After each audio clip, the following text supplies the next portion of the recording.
السلام عليكم ورحمة الله وبركاته متابعينا أهلا بيكم. أسعار الذهب من أكتر المواضيع اللي شاغلة عقول الشباب تحديدا المقبلين على الزواج، لكن الحقيقة إنها شاغلة عقول حكومات جميع دول العالم. بس السؤال هنا، ليه اكتسب الذهب قيمته الحالية؟ وليه الذهب هو المهيمن مش الفضة مثلا؟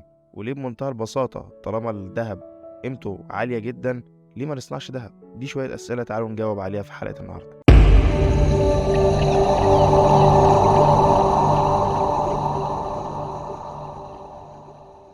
الذهب ليس معدن حديث الاكتشاف أو الاستخدام، فهنلاقي قدماء المصريين استخدموه من آلاف السنين في الزينة واعتبروه أغلى المعادن، ونظرا لعلمهم بثباته الكيميائي كان هو الأنسب لصناعة أدوات الملوك والكهنة المدفونة في المقابر لاعتقادهم في البعث بعد الموت، وبالتالي بقاء الأدوات لمدة غير معلومة من الزمن حتى يتم البعث ويستخدمها المتوفي بعد البعث، وده على حسب اعتقادهم. وأبرز مثال على ذلك مقبرة توت عنخ آمون اللي بتحتوي على 5000 قطعة من الذهب الخالص، واللي مقرر عرضها في المتحف المصري الكبير. الحقيقة إن الذهب لم يتوقف استخدامه على الزينة فقط، فهنلاقي مع تطور الحضارات واختلاطها أصبح نظام المقايضة لا يستطيع تلبية حاجات الشعوب، وكان الحل في صك عملة نقدية.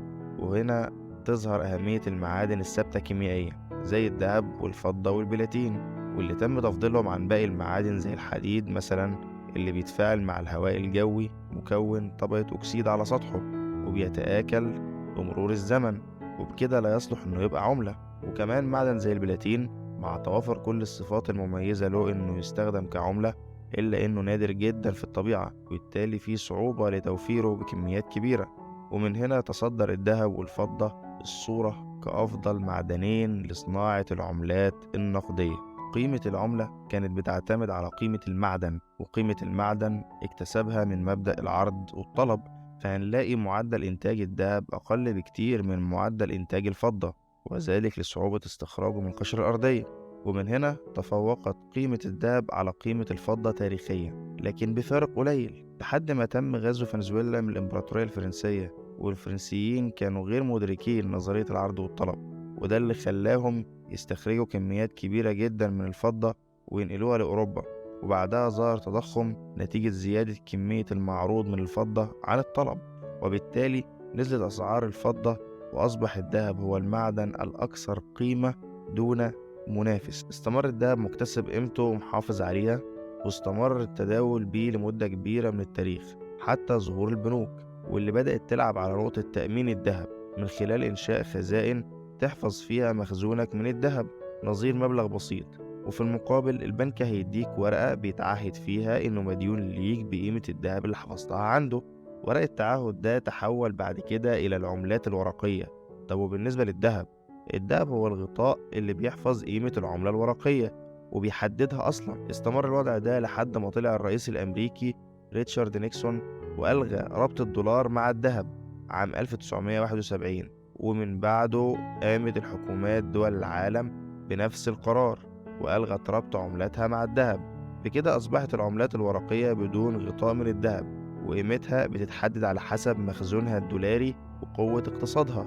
بعد القرار ده أصبح سعر الذهب حر بعد ما كان محدد 35 دولار أمريكي للأوقية الواحدة، واللي بتعادل 31.1 جرام. فزادت أسعار الذهب بشكل جنوني، وده لزيادة تضخم ونقص أسعار العملات الورقية، وده حصل نتيجة طباعة بعض الدول لعملاتها المحلية، وبالتالي زيادة المعروض من عملاتهم، وبالتالي برضه حصل نقص في قيمة القوة الشرائية للعملة، فزادت أسعار السلع وزاد التضخم. واستمر الذهب في الوضع ده كملاذ آمن لرؤوس الأموال، فهنلاقي البنوك المركزية حوالين العالم في السنوات الأخيرة ونتيجة تخوفهم من الأزمات الاقتصادية ابتدوا يشتروا دهب بكميات كبيرة.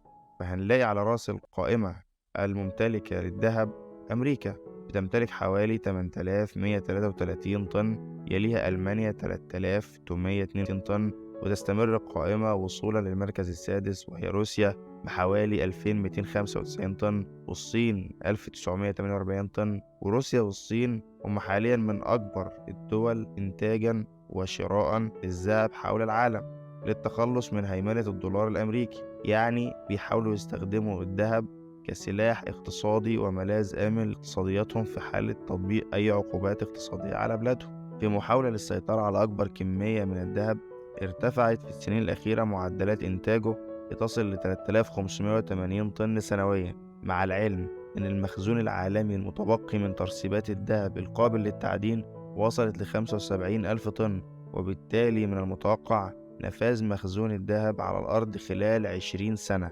والمعلومات دي بتقول لنا إن الذهب في صعود مستمر حتى بعد نفاذ الكمية القابلة للتعدين، لأن في الحالة دي هيزيد الطلب والمعروض هيفضل ثابت، وبالتالي القيمة هتزيد. بس طالما الدهب قيمته عالية كده، ليه مش بنصنع دهب زي ما بنصنع الألماس؟ السؤال ده حير كتير من الناس على مدار التاريخ، وناس كتير ضيعت عمرها كله عشان تحاول تصنع الدهب وتكسب من وراه ثروات طائلة.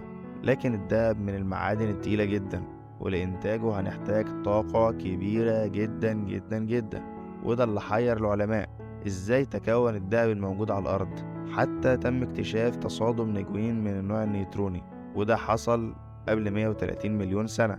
وبتحليل الطيف الناتج من الانفجار تم اكتشاف وجود الدهب والفضة والبلاتين ومعادن تقيلة تانية، وبالتالي فالدهب الموجود على الأرض تكون في الفضاء وسقط على الأرض عن طريق النيازك اللي اصطدمت بالأرض أثناء تكوينها قبل 4 مليار سنة. ولعمل محاكاة لهذه الطاقة يجب أن يحدث تصادم لنيوترونات أو أنوية عناصر بعناصر تقيلة لتكوين الذهب، لكن الطاقة المستخدمة نظير الكمية المنتجة من الذهب تخلي عملية إنتاج كمي للذهب من العملية دي شيء مستحيل.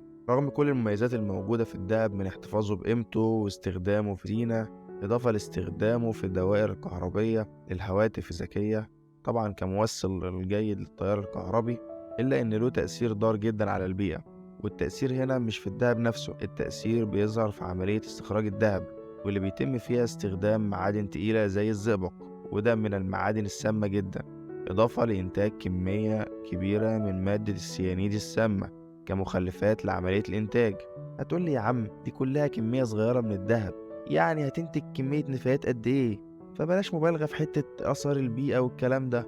لا، هي مش مبالغة، لأن لكل تلت أوقية دهب بتنتج، يعني 9.44 جرام من الدهب، بينتج قدامهم 20 طن من النفايات السامة. وطبعا بعض المناجم بتصرف النفايات دي على المسطحات المائية، فهنلاقي مثلا إن 180 مليون طن من النفايات السامة بيتم صرفهم في البحار والأنهار والمحيطات المحيطة بالمناجم حوالين العالم سنويا.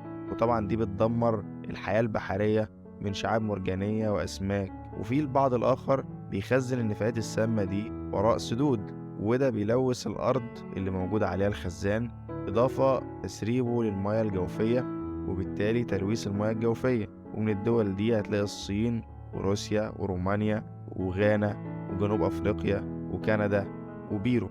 بعيدا عن الأثر السلبي لاستخراج الذهب والكلام الكبير عن أضرار البيئة وخلافه، فلو افترضنا إن معاك فلوس، أكتر حاجة آمنة تحط فيها فلوسك وتحافظ على قيمتها هي الذهب. ده هيفضل سعره مستمر في الصعود، بس خليك ناصح واشتري سبائك ذهب وليس مشغولات ذهبية، وده عشان ما تخسرش المصنعية. بس كده، سلام.